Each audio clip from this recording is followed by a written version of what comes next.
So we give these tours in the masjid from schools and from church groups and seminaries. They come to learn about Islam. So we basically, is Nabil National here? Sorry, Nabil. So what we do basically, I usually talk about Islam, but we let one of the brothers, okay, I'm not going to mention the name, to speak about the architecture of the building. So, okay, I introduce the brother to speak about the architecture, and he stands like this. Hey, nothing. He freezes. When he stands in front of people, he freezes. I'm not talking about the meal. So, one-on-one, the guy is an excellent speaker. Okay, he can talk the whole day. And he has this ability to sell you snow in Italy. He can, if he wants. Okay? But when he speaks to a group, nothing. Okay, he freezes basically. So one time he stood like this, and I said, hey guys. And I said, another time he was standing like this. He was trying to think about something, and he was squeezing his head, and I said, what are you doing, Nabil? He said, Barakallah, Nabil. I was trying to remember the name. He forgot his name. Barakallah, Nabil. Barakallah. Also, when you give a talk to people about any topic, it's good to start with a story or a joke. And this is a very important thing. When you talk to people about anything, the only thing that people will remember of anything you say is a story. They will forget anything else. And this is why the Prophet ﷺ used a lot of stories to the Sahaba, and the Quran is filled with stories. And also, diction. It means to change the level, the tone of your speech. So if you talk to people, inshallah, today, brothers and sisters, we'll be talking about an important topic. And the topic for today is Ramadan. And we're going to fast for 30 days in this month, from dawn to sunset. The people will fall asleep. So you have to raise your voice when there's something important, then slow down, then raise your voice. Because if you are, what is the word? Monotone. If you're monotone, right? Monotone, the people will fall asleep. And they say when the Prophet ﷺ gave khutbah, he used to raise his voice to warn people about the hellfire and to teach them about Jannah. So he used to change the tone of his speech so people would follow. And also, facial and body language. You have to use your hands and when you talk to people. Also, you can say something nice in the talk, but not too much jokes, because this will make you a clown.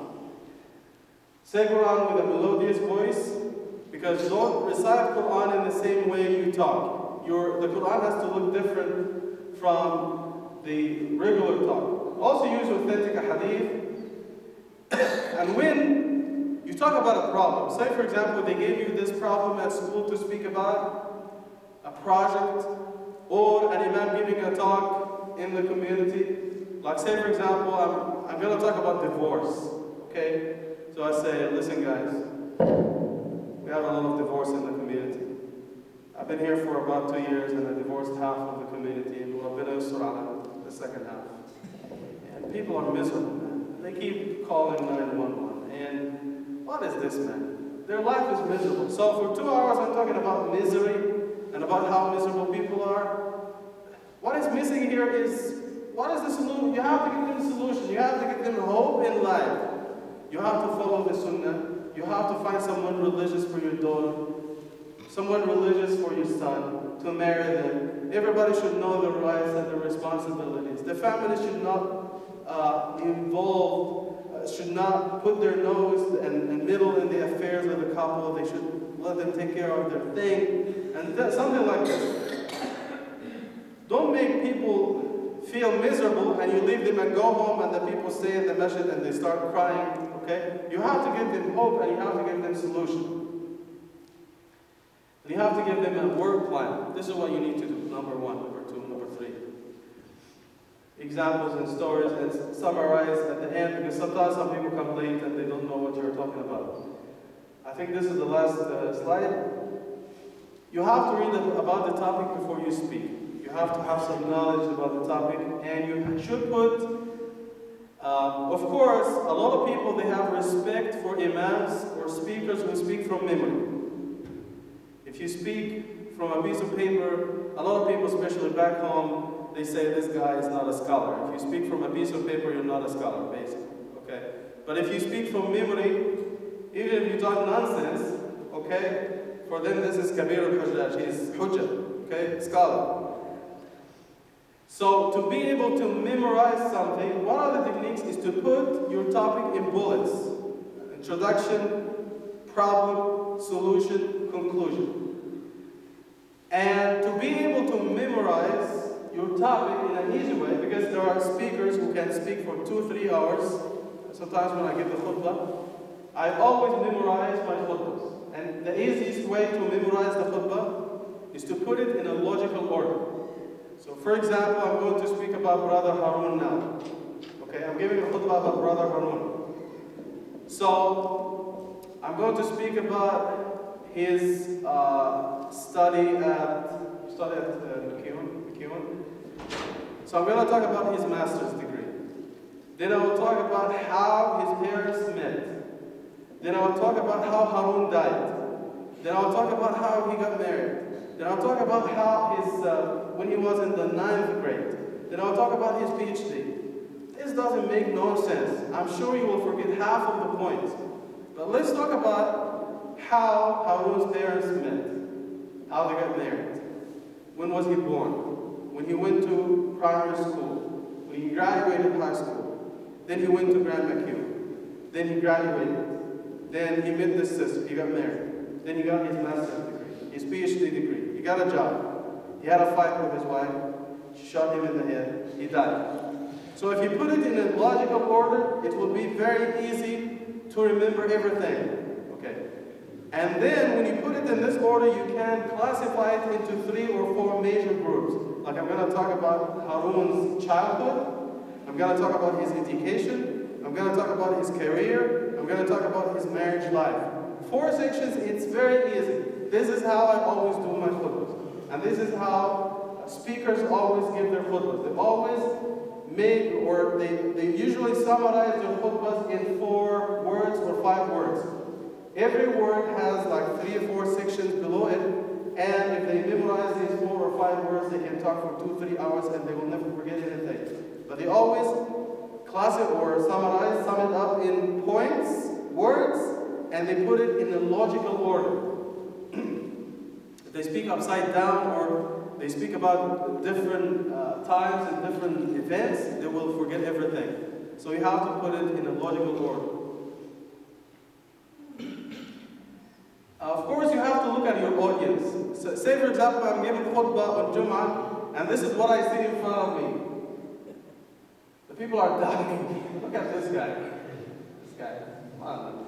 So if this is what you see in front of you, it means you're talking too much, you're boring people to death, or you are a boring speaker, or the topic is boring, something is wrong. Now you have to think, should I spice it up a little bit, put some jokes in there, or should I just finish and leave and call it a day? So now you understand. You can see by looking at the people. People start yawning, or digging in their nose, or looking at their watches. And Friday, of course, for example, if I'm giving a khutbah on Friday, now when I'm talking to you, we have no problem because we got all night long. And you have 15 hours between Isha and Fajr. It's not a big deal, okay? But when I'm giving a khutbah on Friday, I know there is a time limit because we have students, we have people who have to go to work, we have doctors, we have everybody has something to do. So I always keep the khutbah very short. 10 minutes Arabic, 10 minutes English, Salah in 5 minutes, we go home. So everybody knows before they come to Jum'ah that the Imam is going, the whole thing takes about somewhere between 25 minutes to 30 minutes. And there's something that, because this is my last week, I can say whatever I want. They can't catch me in Egypt. So, the old guys in the back, the khitari. So some of them, when I come, they say, okay. Sometimes they do it in an emotional way, and sometimes they do it in a very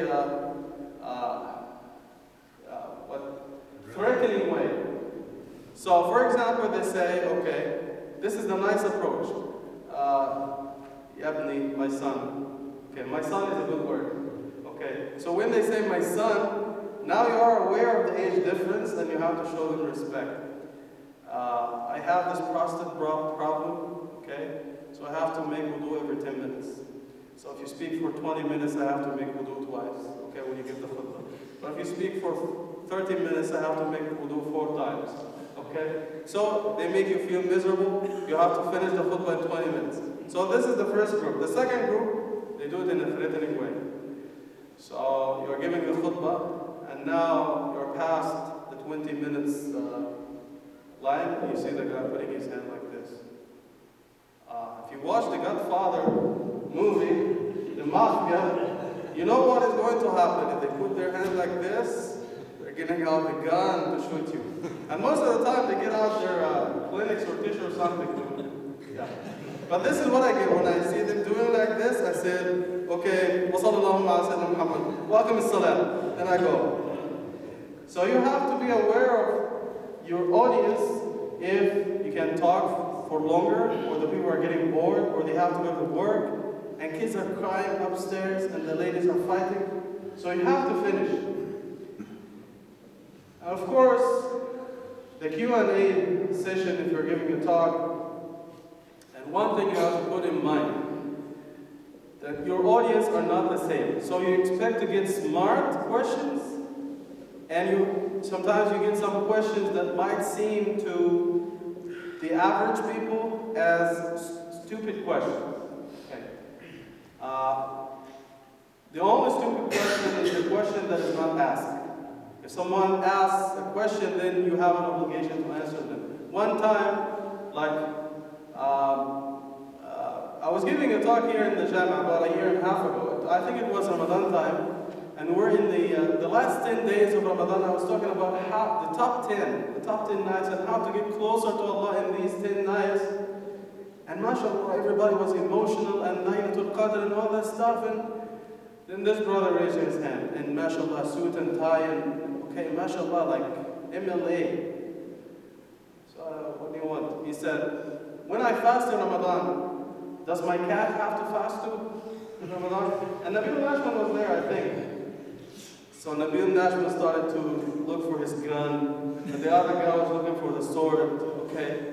So I said, no, it's okay. So I explained to the brother, maybe he's a new Muslim, maybe he's not practicing, maybe he doesn't know, and if we make fun of him and we start, oh, look at this guy, man, he's asking about the cat, man. And actually, when he first asked the question about the cat, I thought he was asking about zakat, the zakat money. No, he said, no, the cat. Okay, the cat, the animal. Does it have to fast? I said, la hawla wa la quwwata. But I answered him, okay, only humans have to fast. Okay, only humans have to. You don't have to fast. You don't have to make your cat or your dog or, okay, anything fast. Only humans have to fast. And sometimes you get questions from kids. I was giving a talk to the sisters one time, and this is the last slide, I think, inshallah. I was giving a talk to the sisters, and at the end, I was talking for about 30, 40 minutes, and after I finished, this sister brought her kid with her, and she said that my son, or my daughter, I don't remember, has a question. And I couldn't answer. She said she couldn't answer. And I said, what is the question? She said, why Allah does not have a son or a father? I said, wallahi, this is an excellent question. Then I asked her, why do you need a father? You. She said, I need a father to feed me and to care for me. And so I said, does Allah subhanahu wa ta'ala need someone to care for him and provide for him and take? She said, no. And I said, this also goes for the son. Allah is not the son of anyone, okay? Because the son needs a provider and a protector, and Allah subhanahu wa ta'ala does not need anything of this, okay? Allah is completely different from human beings. He doesn't have needs. Everything and everyone in this universe is dependent on Allah, but Allah is not dependent on anyone. And this is the meaning of Allahu Samad. Allahu Samad. A-Samad is the one who is self-sufficient. He doesn't need anyone. But everyone is dependent on him, subhanahu wa ta'ala. And I told her, do you know Surah Qul Huwallahu Ahad? Yes. قُلْ هُوَ اللَّهُ أَحَدٌ اللَّهُ الصَّمَدُ لَمْ يَلِدْ وَلَمْ يُولَدْ وَلَمْ يَكُنْ لَهُ كُفُوًا أَحَدٌ. And I said, Allah is giving you the answer in the Quran. Say Allah is one. Everyone is dependent on Him, but He's not dependent on anyone. Why? The ayah said, because He has no father, He has no son, because He doesn't need help from anyone, and Allah is unique. He's not like human beings. We ask Allah subhanahu wa ta'ala to forgive our sins and to accept our good deeds and to give us the best in this life and the best in the life to come. ربنا لا تؤاخذنا إن نسينا وأخطأنا ربنا ولا تحمل علينا إصرا كما حملته على الذين من قبلنا ربنا ولا تحملنا ما لا طاقة لنا به واعف عنا واغفر لنا وارحمنا أنت مولانا وانصرنا على القوم الكافرين وانصر اللهم إخواننا المسلمين المستضعفين في سوريا رب العالمين اللهم انصرهم على من عاداهم. We ask Allah subhanahu wa ta'ala to give us sincerity in everything we say and do, to give us the best in this life and the best in the life to come, and to accept our good deeds and to reward us fully for them according to the best of our intentions, and to forgive us anything we have done by ignorance, mistake, or forgetfulness. ربنا آتنا في الدنيا حسنة وفي الآخرة حسنة وقنا عذاب النار وصلى اللهم على سيدنا محمد وعلى آله وصحبه